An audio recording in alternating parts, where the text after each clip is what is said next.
on by any given day. Now here's the man of the hour, Mr. Steve Jones. He comes in wearing that shirt today. Yeah. I said, who's on that shirt? And he said, Dr. J. I just don't. What are we doing? If you're a sports fan and you don't know that logo, I'm concerned. I said, Dr. J. What the? Okay. Now, as I think everybody knows, and maybe this is bad as a person who has to do pregame shows for a living and does, I mean, I'm the play-by-play guy, but we still have to do the pregame show. All right. When it comes to TV, I rarely, if ever, watch pregame shows. Same thing with postgame, but I rarely, if ever, watch pregame shows.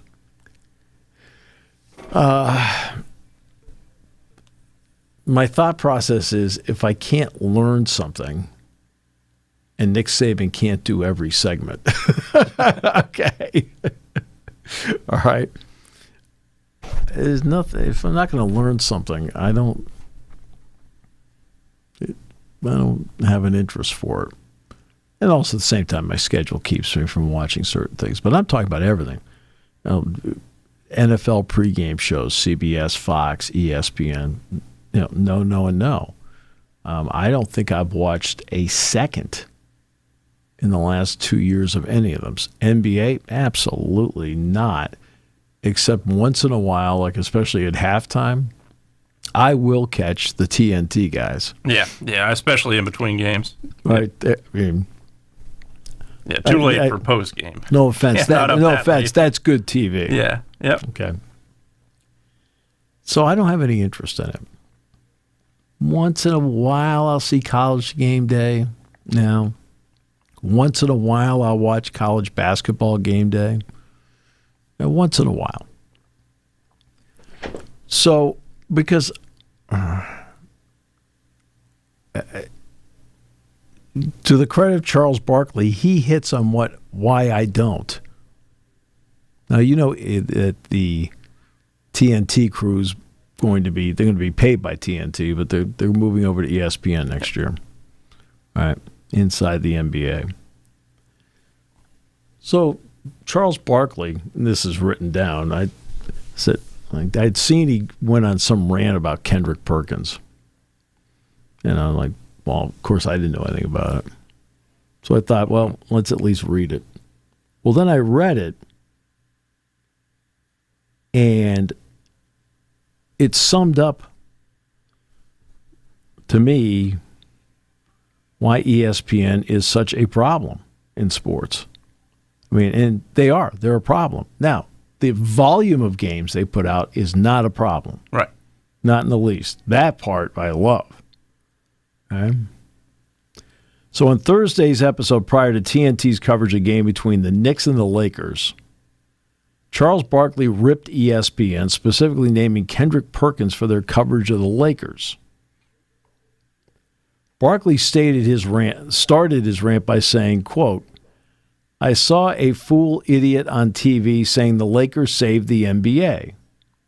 He's an idiot and a fool, but he knows who he is. Barkley then asked Shaquille O'Neal, who, by the way, was celebrating, hey there, how are you? Good to see you. There you go, huh? Yes, oh, that's a good dog. There we go. All right. You always have to stop for the dog. Yes, absolutely. Okay.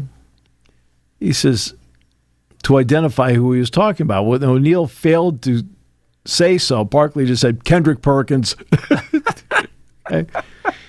He said the Lakers, first of all, the Lakers have had 2 great weeks, Barkley said. He said the Lakers saved the NBA season. That's because them fools on the other network, which we're going to be working for next year, that's all they talk about. And he's right about that. 100% on the money. Okay? Yeah. He says, let me tell you all, and first of all, I want all the smoke. I don't whistle when I walk by the graveyard or anything like that. He continued. He conceded that both the Lakers and Golden State Warriors have been playing much better in recent weeks. Still, he took issue with ESPN giving those teams favorable coverage over the Cleveland Cavaliers and the Oklahoma City Thunder. And they've been two of the NBA's best teams all season. I watched Cleveland play Boston the other night. Yeah, came back and that 22 game, down. Right? I mean, they're down on the road. 25-3. Yeah. Right? They're down on the road and came back and won the game. Their shooting in the fourth quarter was tremendous. Donovan Mitchell, really good. I got to give Darius Garland a lot of credit. I've always kind of thought he was kind of an up and down player. Yeah. He's playing really well this year. So, back to Barkley. He said, man, the Lakers, hey, look, they're doing great. Got a long way to go, but the reason the season's going along great is the Cavaliers and the Thunder. He said, you all want to talk to me about the Warriors and Lakers. They're both doing great, don't get me wrong. If I turn out to be wrong, I got no problem with that. But you all are idiots because that's all you talk about are the Lakers and the Warriors all the time, and he's not incorrect about that. Okay? That's one of the big problems with ESPN. They lock in on, a subject. A subject. Yep. Aaron Rodgers. Yep. Okay? Before that was Brett Favre. Right? Tiger Woods. LeBron James. Tom Brady. Yep. Right? Over and over again. They lock in on those guys. Okay? Derek Jeter. Because those are the names that, in their opinion, move the needle. To me, it's not your job to move the needle. No. The games themselves carry the day moving the needle. Yeah. Okay? You're a national sports network. Act like it. I mean, because the other team they talk about all the time, too, is the Knicks. Yeah. All the time. The Knicks, the Knicks, the Knicks. The Knicks have not done anything meaningful in decades. Okay? Other teams are better. There's two teams better in the East. At least two. I mean, Cleveland and Boston are both better. Boston's the defending champion. And Oklahoma City was terrific last year. They're terrific again this year. He said the Cavaliers have won 12 straight games. Oklahoma City, they've got the MVP and they're on fire. He says, y'all are talking about who's in second place. He says, that's the reason I'm so mad. Hey, the Lakers are doing great. I don't mind being wrong. The Warriors are doing great. Right. But that's because you fools on the other network, which we're going to become fools next year when we be working on that network. But Oklahoma City and the Cavs have been balling for 6 months. You all talk about teams who have had 2 great weeks. Ernie Johnson asked Barkley, is there some credit to be handed out? Yes. He then continued to criticize what he sees as ESPN's continued overcoverage of the Lakers and the Warriors, as well as other issues he has with the network's NBA coverage. He says, but don't say basketball's only watching now. First of all, he says, and again, this is where he hits it right on the head. Okay? Yep. And I've said this for years. There's that debate, and it's lame, LeBron-Michael Jordan debate, which is lame. I've said for years, the only people who talk about LeBron and Michael is people on television who got no talent to talk about anything else. I've been saying that for years. He said, I ain't hanging in the 90s. I've always said LeBron's great, Michael's great, but you all talk about it all the time. And then got LeBron out there posing, talking about he's all mad about being the face of the league, but it just makes me mad. Oklahoma City and Cleveland are 2 of the best stories in the NBA this year. Congratulations to the Lakers and the Warriors. They've had 2 good weeks. But the Cavs and OKC, they've had 6 great months.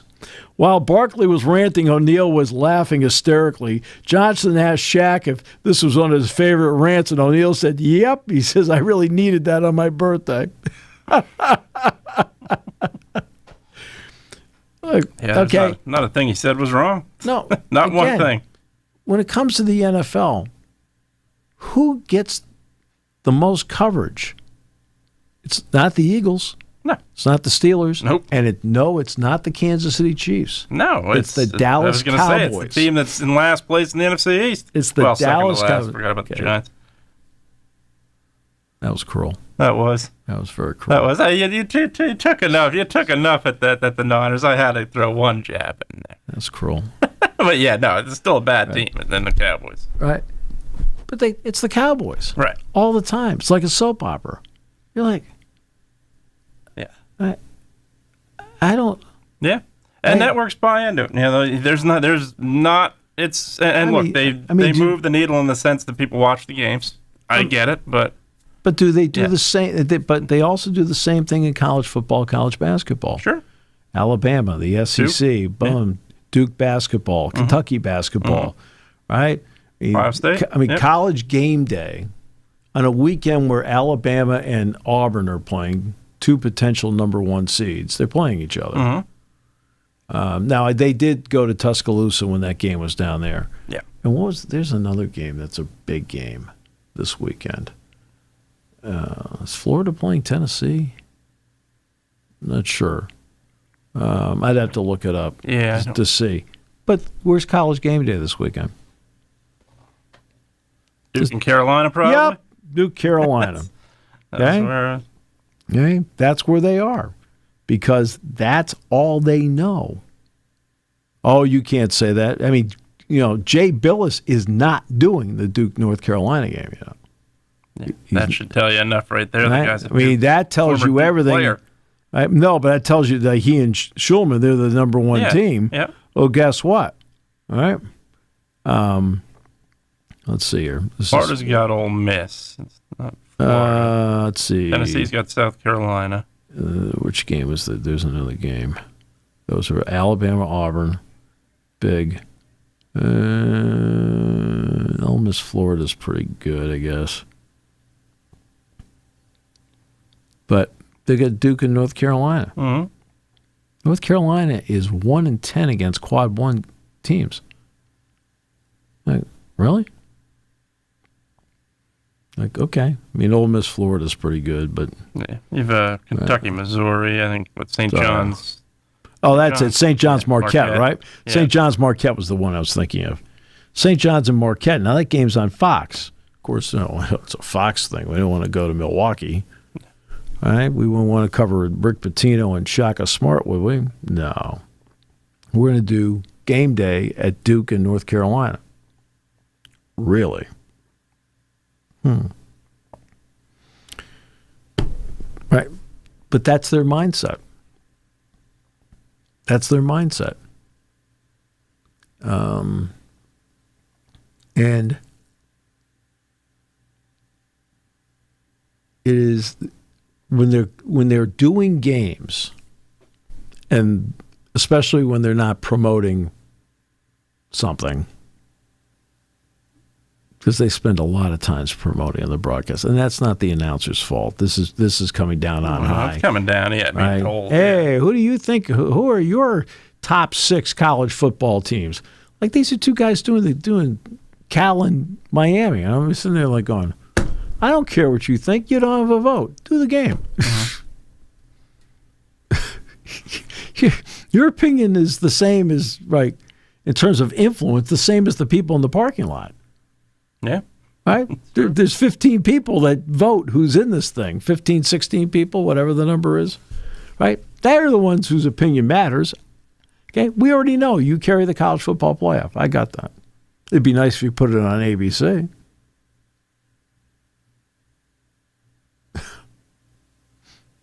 Last I checked, you were joined at the hip. Well, they'll tell you, we put 2 games on ABC, though.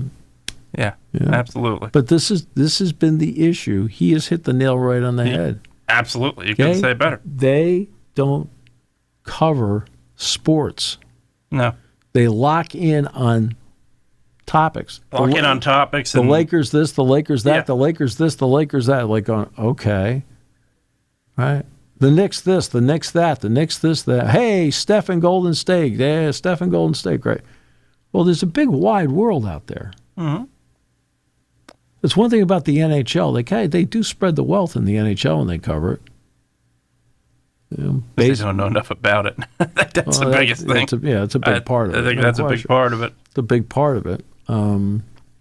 Baseball, less of, because they've been doing less baseball as time has gone. Baseball's more of an Ohtani, Right. I mean, it's Ohtani, it's Aaron Judge, it's, right. I mean, especially if Ohtani pitches, it's like, how many times you watch highlights and it's about one guy, and then you find out the team lost? Mm-hmm. Like, oh, wait a minute. They lost.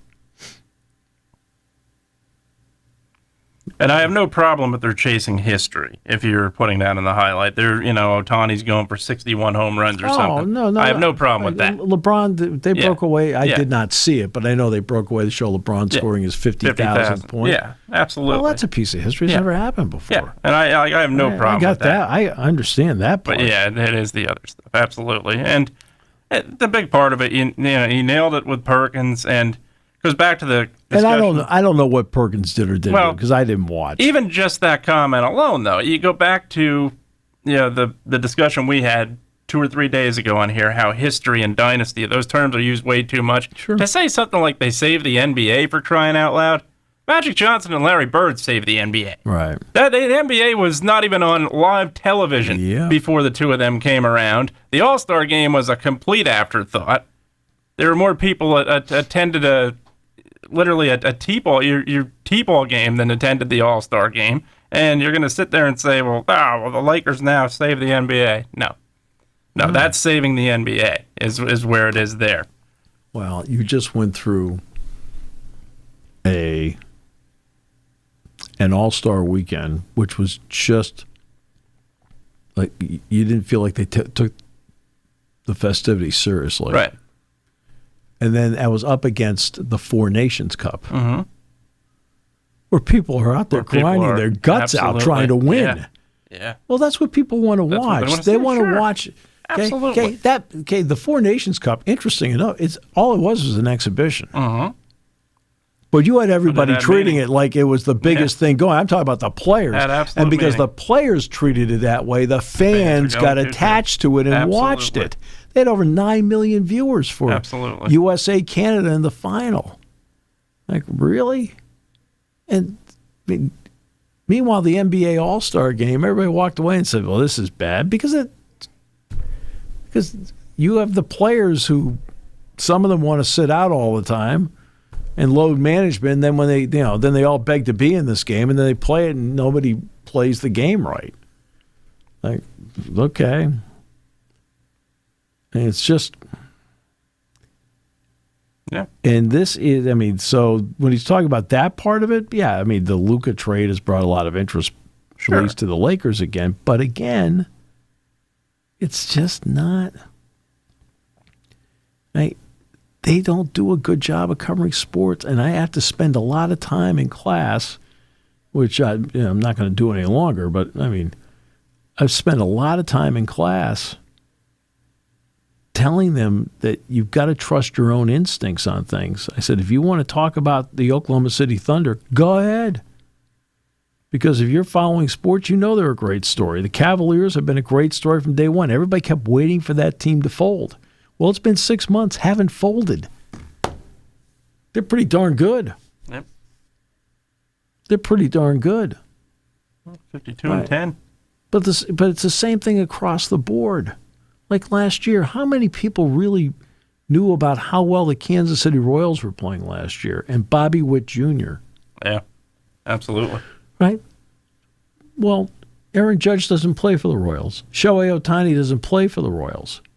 So it's not as big a story to them, when in reality it is a big story.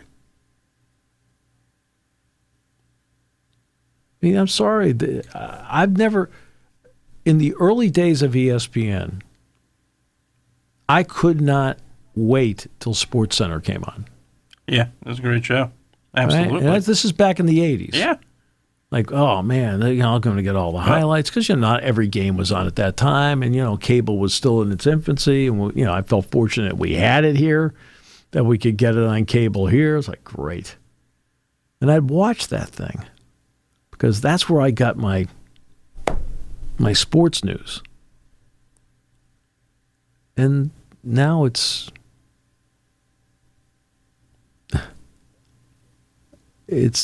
a bunch of shows where people are yelling at each other. Yeah. Hot takes, things like that. Literally, and that's hot takes, then we'll do SportsCenter. We're going to spend most of SportsCenter trying to be cool. Well, you're not Dan Patrick and Keith Olbermann. Just be yourself.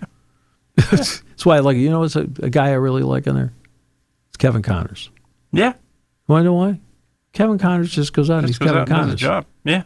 He's Kevin Connors. Absolutely. Goes out and does his job. Right? Doesn't try to be somebody he's not. No. You got a bunch of absolutely. other people in there that try to be somebody they're not. Hey, I want to be Stuart Scott. Oh, you're not. Well, you're not. Yeah, and that's the biggest thing. And you go back to even the early 90s, and earlier this week was the 35th anniversary of one of the unfortunate biggest tragedies that you could have in sports was when Hank Gathers passed away. Oh, and geez, yes. when I was in Philadelphia. I remember. Yeah, I watched the game live. I'll never forget. I watched the highlights. Oh, no, Yeah. I was doing a game. Yeah. Yeah, I watched the highlights. I was doing a game. I think it was, may have been Penn State Duquesne in the Atlantic 10 tournament quarterfinals. And Watched the game on television. I was say. up Wasn't on there. I was up on press row.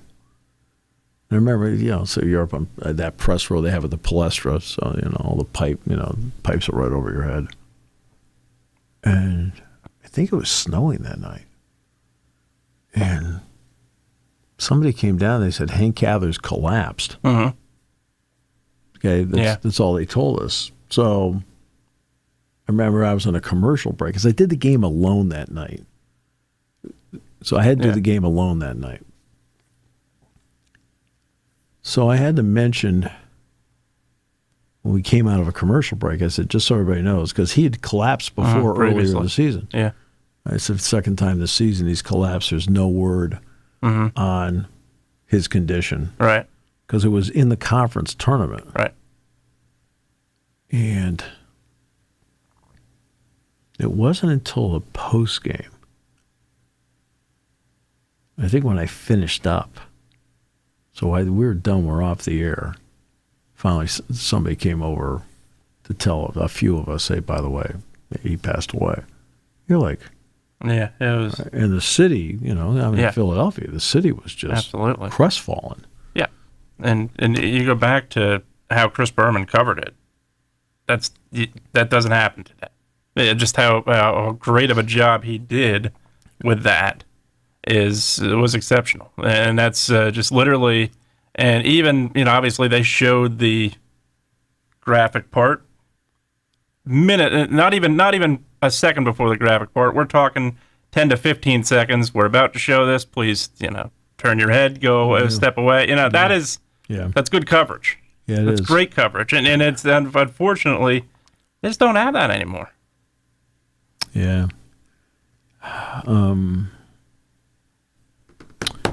You can't act all the time like you're the quote and they do the hip cutting edge group. Like just do sports, will you?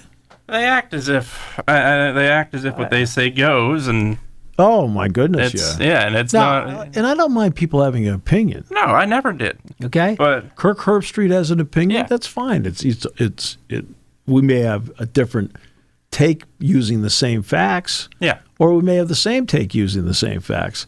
But Kirk Herbstreit knows his business. He delivers an opinion. That's his job. I never have any problem about opinions. Except when you're doing the same thing over and over and over and over again. There's only so many times I can hear about the Lakers. There's only so many times I can hear about the Knicks. There's only so many times I can hear about the Dallas Cowboys. Mm-hmm. There's only so many times I can hear about Jerry Jones. Yeah. Right. It's like, after a while, you got to stop. It's not interesting. Right. And the Knicks have not been a contender for decades. Okay? The Lakers really have been spinning their wheels for years. I mean, the one championship they won with LeBron there was in the bubble when everything was crazy. Okay? I think they beat the Miami Heat, if I remember, in the final of that thing. And the Cowboys have been irrelevant for 30 years. 30 years is a long time. Yeah. There are people that are 28 years old, married, maybe a child, whatever. And guess what? The Cowboys haven't won a Super Bowl in their lifetime. Championship either. In their lifetime. Yeah. Haven't even been. Mm. Yeah. But they're the big story over and over and over again, no matter what they do. What are they going to do? Well, I don't know. Like, come on. We got a big, wide country here. We got 32 NFL teams, 32 NHL teams, 30 NBA teams, 30 Major League Baseball teams. I'm not saying that you divide your coverage into 1/30th for everything, because some things are more important than others. But it isn't about just a few individuals. It's just not. Yeah. And they've got it. I've said once, I've said a whole bunch of times, the games are awesome. Just the fact that we can watch any game we want, anytime we want. Because I grew up in an era of 4 TV stations. That included PBS, by the way. Okay. And there are no games on PBS. So we got the game of the week, or wow, Monday Night Football. Saturday was a college football game. Yeah. So people have asked me about what we do, and I said, back when Fran did it, I said the difference was that Penn State was on for a good portion of Fran's career. In fact, the first time through, the entire time, because it was the Oklahoma-Georgia case was 2 years after Fran retired the first time. I said, you had people on Saturdays listening to every word he had to say because only two of the 11 games were on TV. The other 9 weren't. Mm-hmm.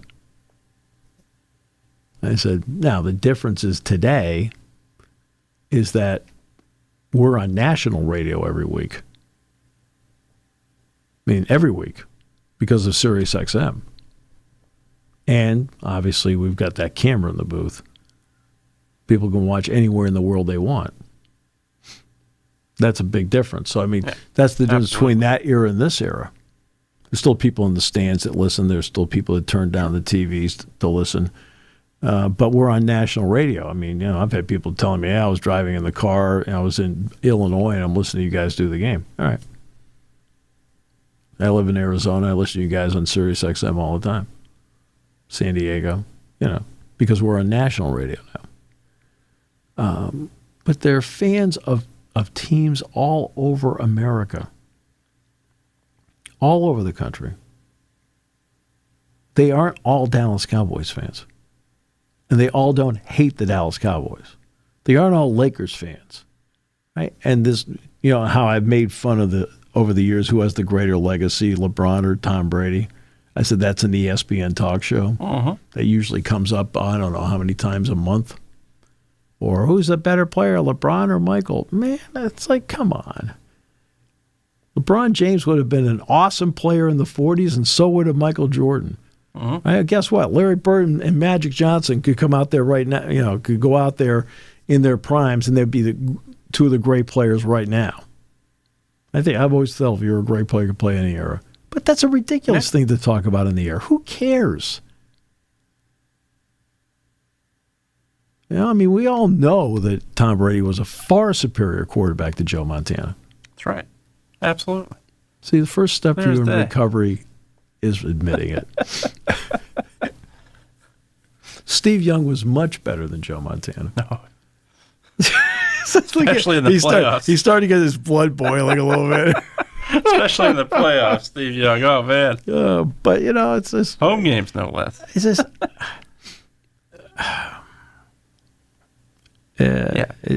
I just have not... I've never... as time goes, I sit there and I say to myself, I just don't like how they go about their business. They're too... Like their scope is like this, just like in my hands for those who are listening and not watching are about a foot apart. Yeah. Instead of this, it's a big wide world out there with a lot of great stars. Sure. And the other thing, how much do you know about Bobby Witt Jr.? How much do you know about Rodriguez? Absolutely. Up in Seattle. Yeah. And the other parts of it are, even when you do these comparisons, and it's constantly LeBron and Jordan, You're not talking about the guys that weren't around before your era of television began in 1979. You're talking, Bill Russell didn't lose. The guy was incredible. Will Chamberlain was incredible. Jerry West, Elgin Baylor, Oscar Robertson. Yeah, these guys all paved the way, and were incredible players. And that's the other parts of it. It's just like the Super Bowl. Yeah. Right. There were championships before the Super Bowl. Yeah. You do know that, correct? The league's been around 100 years. Right? But they only act like the Super Bowls when the whole thing started. Yeah. Like, okay. I mean, special as this Eagles team was, ask an Eagle fan that's been around, that's in their 80s or entering their 90s. Ask them what the 1960 team was about. Ask them the importance of Chuck Bednarik to Philadelphia. And Norm Van Brocklin. And Brocklin. Yeah. Steve Van Buren before him. In the late these 40s, guys, it's literally like these eras. You sit there with your hot takes and you talk about all these things. Well, you ignore the eras that were prior to when you existed. What I said was this years ago. I said, ESPN has to realize sports history did not begin September 5th, 1979. 100% agree. Absolutely agree. All right, so winter workouts today for Penn State football. Here are your coaches picking out their competitor of the day. Phil Trotwine in the offensive line went with Venga Ioane. Nice. And, it was really good today. Venga was out there. He was really cranking. Quarterback, Danny O'Brien, goes with Drew Aller. Right. I thought Drew was way better today than he was Tuesday. I thought he was I did go this morning. Competitor of the day for the wide receivers.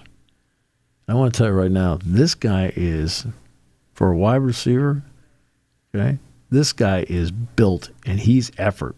And that's Kyron Hudson. So he was the competitor of the day there. Tight ends. You want to talk? I'm anxious to see when the new weights come out where Luke Reynolds is. Luke Reynolds he's put on a fair amount of muscle tone. And Ty Howell picked Luke as the competitor of the day, and they say core value number 3, compete. That's the way he was all day. Now, one of the great matchups today in watching was Zane Durant against Xavier Gilliam in the competitions. And it was really good. And they've been going against each other in these competitions. Today, X-Man got him. Xavier Gilliam. Deion Barnes put out great work today. Keep hunting. Dan Connor for linebackers. It's the second time he's gone with Kari Jackson. That's 2 for him. Remember, Jackson's, it's been injuries that's kept him from showing what he can do. That's why the spring's going to be really important for him. Terry Smith, for the 4th straight time, he went with Elliott Washington. Now, I'll say this. A.J. Harris gave him a good run today, but he went with Elliott Washington. And Harris beat him in some drill. And Washington was like, what? Right? That's how competitive he's been. The safety group. Now, this guy is a terrific athlete. And he does a lot of things really, really well. And it's Colin Dinkins. Colin Dinkins is a terrific athlete. Right? He's just got to get the football part down. Okay. So, and if that kicks in, he is a contributor on this team. On special teams, he already is. He's a terrific special teams player. But at safety today, Colin Dinkins, Anthony Poindexter with that selection. Stan Drayton, went with Emil Davis. And by the way, I thought Nick Singleton and Katron Allen did great today. Tyke Hayes, Quentin Martin, Corey Smith, but Emil Davis, and Tyler Holsworth. But today, Emil Davis got the nod from Stan Drayton. And Justin Lustig went with Riley Thompson today, who had a very good day. So they've got 4 of those in. They're on spring break. after classes are over with today or whatever work they have to get done. As soon as they check all the boxes and everything they have to do today, then they're allowed to go, and they can come back a week from Sunday. Okay? And they have got 2 more of these to go. And then you ramp up for spring practice, which starts on March 25th. So that's where they are. Hockey plays Michigan tonight. Best of 3.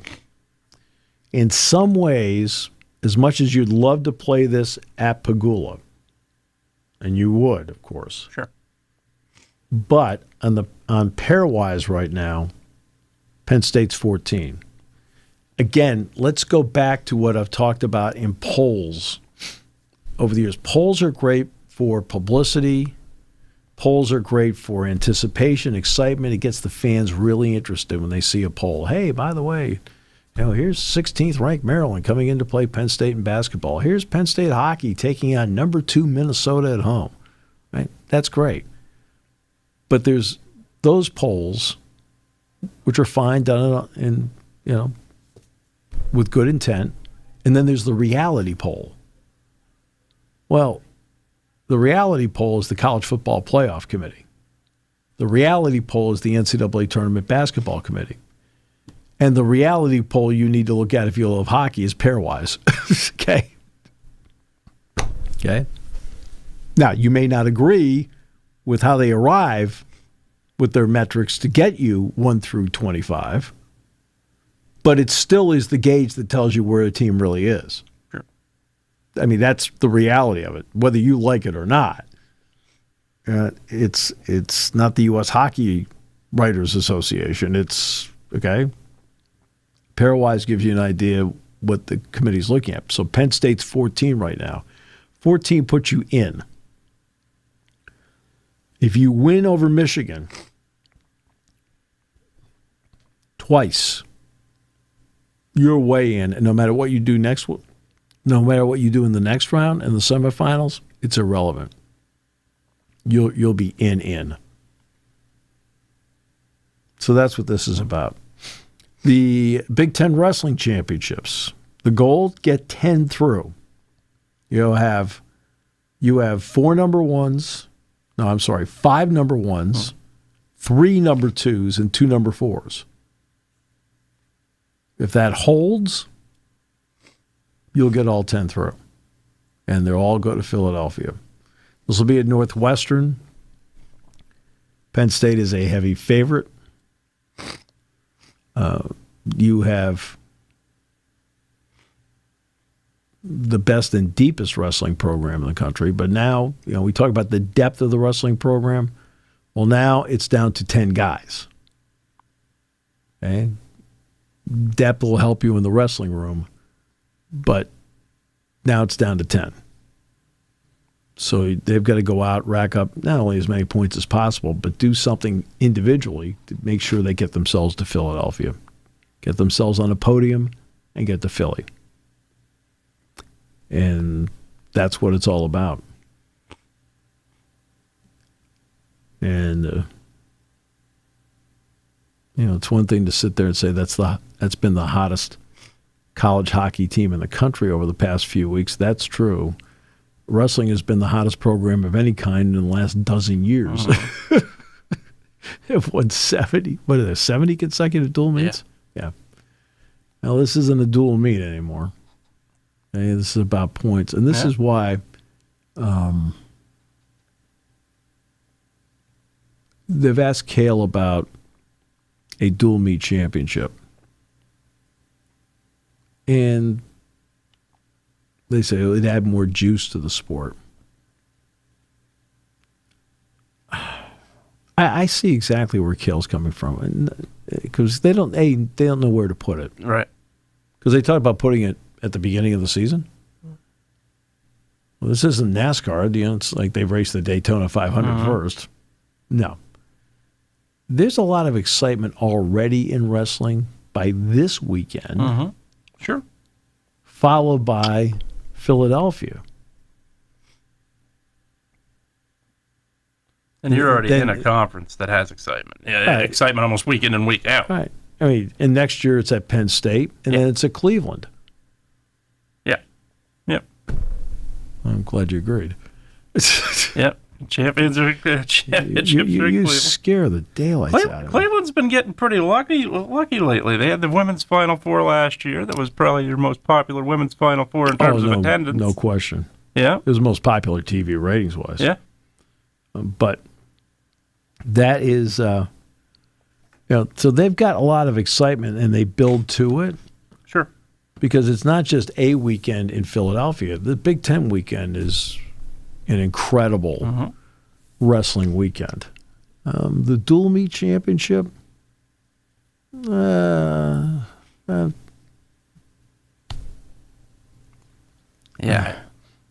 I'm not, especially if you place it somewhere in like early or like, hey, let's do it in January. Like, no, it's like. Penn State does enough, too, in terms of tournaments where you can showcase your guys, and you know exactly, not that you need to, but you literally, they do enough where they can showcase them, so they don't really need it anyway. I think Penn State does enough for the sport. Completely. Okay? Individually and team-wise. Boston University's program's in trouble. Cale wrestles up at Aganis. Okay? Utah Valley State, right? Cale brings them out there, sells it out. Oh, by the way, Aganis was sold out. Yeah. Okay? Trying to show them how popular wrestling can be. He's brought them to Bucknell. He's brought them all over the country to promote the sport. Absolutely. Okay? What are other schools doing to promote the sport besides coming up with this? Okay, Iowa did wrestle in Kinnick, I think, right? I think they did that. Yeah, a couple of years ago. Oklahoma State and Iowa. Yep. Okay. Now, I'd be interested to see if they come back with the idea of going up to Minnesota and wrestling in the Dome again. Because that got wiped out because of COVID. Just to do it. Yep. And you got to do it while Penn State's still really good. Okay? Can't wait 15 years because you don't know what the program's going to look like in 15 years. I mean, at some point, people do move on. It's like, right? Now, I don't want Cale to move on. I was going to say, you hope not, because what they're doing is special. That's why I gave it 15 years. I thought, well, yeah, it's like, it's going to be up to him. Right? But nobody does a better job of promoting the sport than Penn State does. Nobody wrestles a more exciting style than Penn State does. They do. And, I know Iowa, did the women's basketball game with DePaul, which, by the way, the beneficiary was the Children's Hospital, which is really classy. They've done the wrestling dual meet. And people say, why don't you do it at Beaver Stadium? It's a little bit different at Kinnick than it is at Beaver Stadium because at Kinnick, it's field turf. Yeah. Okay, Beaver Stadium's grass. Yeah. That's an issue. Time of the year enters into it as well. Yeah, I think the bigger issue. It's not like you're sitting there saying, hey, let's do this in September. Yeah. No, you can't do it in September. You can get... You might be able to strike gold and do it in November. You might be able to strike less than bronze and do it in November. Right. I mean, that's a big issue, as much as you'd love to do it. Yeah. Because, Penn State would get, I don't know, I'm going to guess 40, 50,000 people. Yeah, I'd say 50, 60. Yep. Right. In there to do it. Now, maybe when the new place is done. Yeah, that's what I was thinking. I think when the renovations are done, I think there's a chance. But again, you got to do it in such a way where you're not doing something to the field. Yeah. Right. You especially cannot do what Iowa did where they had it in the morning and had a game at night. You're not doing that. No. Not a chance. Yeah. So you got to, and again, that's field turf. So it's easier, in terms of driving out forklifts and putting down mats and things like that. It's a lot more than just placing down a mat and going. I mean, you got to get everything out there that goes with it, and you need forklifts to do it, which means you're now driving the forklifts on the field. Like, okay. So there's a lot more that goes into it. But Penn State's done more to promote the sport than anybody else. No question. Cale takes anywhere, anytime. The dual meet thing, no. Right? It's not needed. You already have a national championship and a format for a national championship. And it works. People get excited by it. You started the year, if you're Penn State, with a tournament where you showcase your guys at Rec Hall. Yeah. If Starachi faces the number 2 guy in the world, that's enough. Like, you literally don't need anything else to showcase what you have. No. You're essentially promoting the sport and showcasing another team at this point. Right. If you're Penn State. No question. No question. So it's just, I don't know.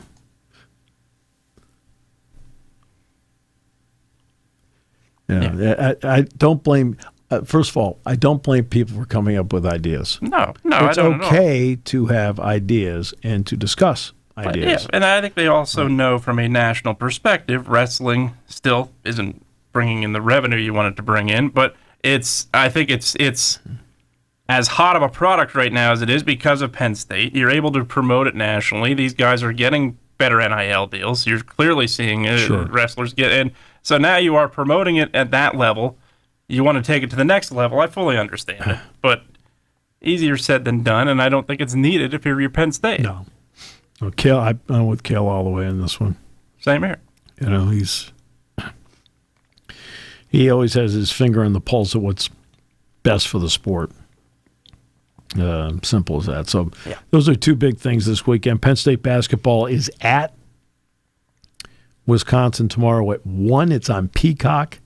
Dick Girardi and I will be on beginning at 12:30 tomorrow. And it is a great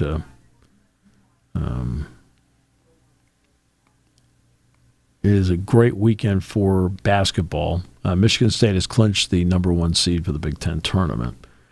Let's give them credit. Michigan State has played really well down the stretch, because there was a time where I felt like they were faltering just a bit. Not anymore. They're playing really well. They're connected as a team. They're very deep. They don't have guys playing a lot of minutes.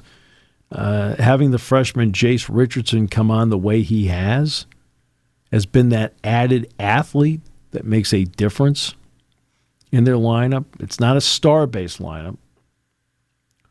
And that's a little bit different from Michigan State. It's really hard to pick out on that team who the star is. I think Jaden Akins probably would be that guy. But they're good. It's been a year in the Big Ten where key guys have been hurt. Brooks Barnheiser for Northwestern. Owen Freeman, the fine young center for Iowa, and Puff Johnson. I mean, you're talking about, right? If you're asking why teams are in certain positions where they are, I mean, Iowa's, since Freeman went out, they've struggled. And I do know that Peyton Sanford, he and I did talk for a little bit after the game. He said, "You're not still at that 49ers fan, are you?" I said, "Jeez, Peyton." No, but I talked to him a little bit after the game when we were out there, and his shoulder is not right, but he's gutting it out and he's playing. And he says, "To be honest with you, Mr. Jones, I probably shouldn't be playing."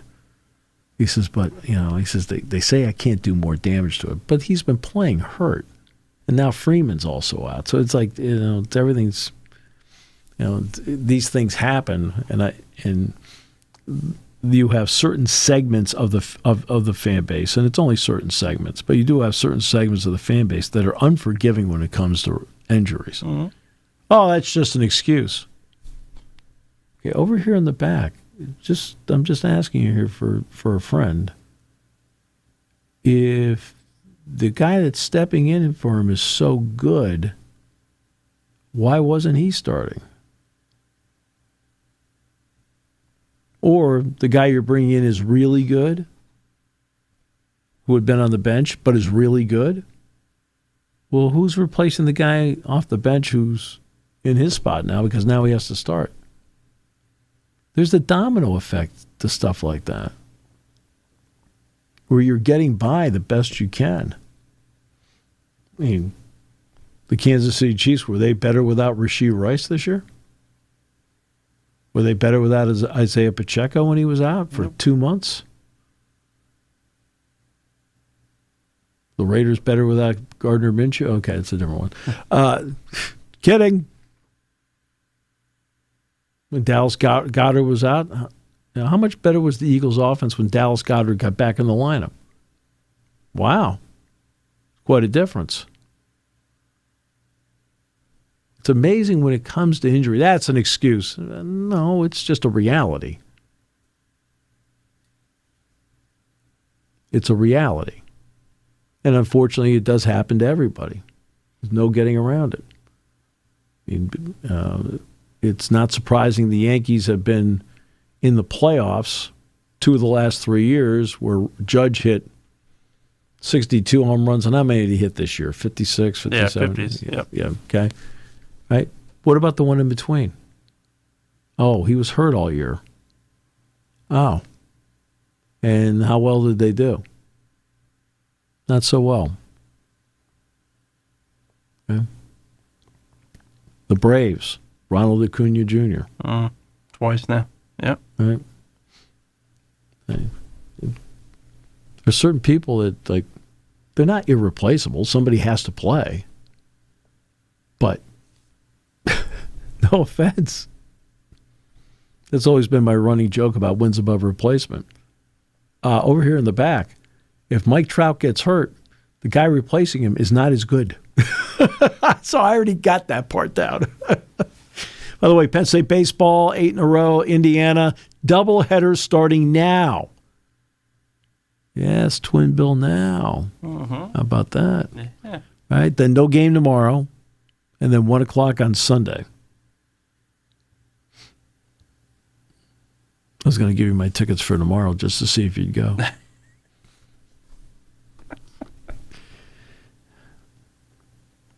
Yeah.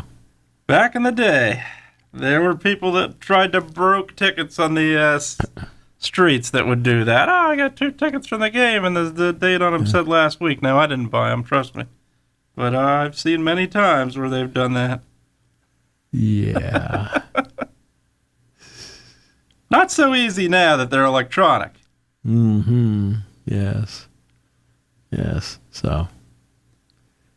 Yeah. So that's what's coming up this weekend. I'm sure you're going to be sitting down watching 49ers' greatest moments. John Brody era.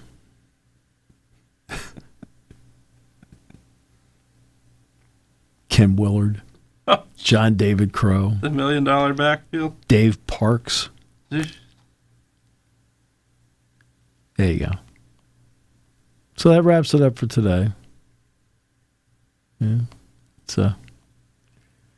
looking forward to being back on Monday. Are you back on Monday? I don't know. I think Kyle might be, but I'm in the bullpen ready to go if need be. No, you look like you need rest. There you go.